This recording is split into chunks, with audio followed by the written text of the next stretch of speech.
আচ্ছা, আজকে হঠাৎ করে যে নারকেল কোড়ানো হচ্ছে, কেন জানো? জানো না তো? কিছু গেস করতে পারছো কি?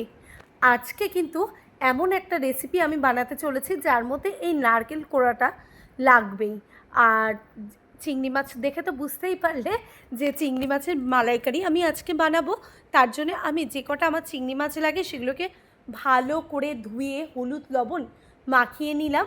আর কড়াতে সর্ষের তেল দিয়ে নিলাম, সেটাকে তার মধ্যে লাল করে চিংড়ি মাছগুলোকে ভেজে নিচ্ছি। এবারে একটা মিক্সি বাটিতে নিয়ে নিলাম রসুন, পেঁয়াজ আর সঙ্গে কাঁচা লঙ্কা দিয়ে এটাকে একটা পেস্ট বানিয়ে নিলাম। আবারও কড়াতে সর্ষের তেল দিয়ে দিলাম জয়িত্রী, দিয়ে দিলাম এলাচ থেতো করে, আর তার মধ্যে পেঁয়াজ রসুনের যে পেস্টটা করে রেখেছিলাম সেটা দিয়ে দিলাম হলুদ গুঁড়ো, দিলাম লবণ, আর ভালো করে এটাকে নাড়াচাড়া করে দিয়ে দিচ্ছি লাল লঙ্কার গুঁড়ো, খানিকটা পরিমাণ জিরের গুঁড়ো দিয়ে ভালো করে নাড়াচাড়া করে নিতে হবে যাতে মশলার কাঁচা ভাবটা না থাকে, মশলাটা ভালো করে ভাজা হয়।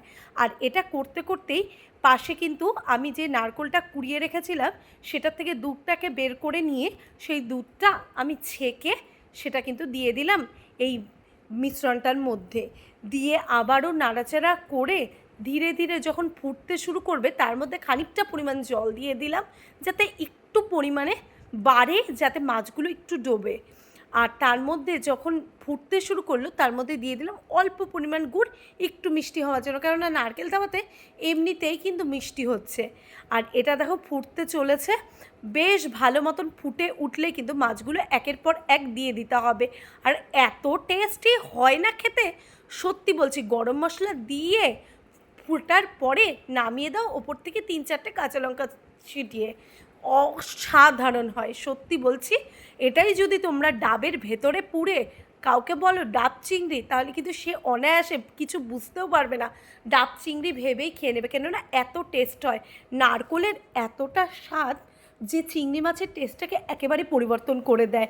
এত টেস্ট হয়েছিল না চিংড়ি মাছের মালাইকারিটা খেতে, সত্যি বলছি এক থালা ভাত এক নিমিষেই শেষ করে ফেলেছিলাম।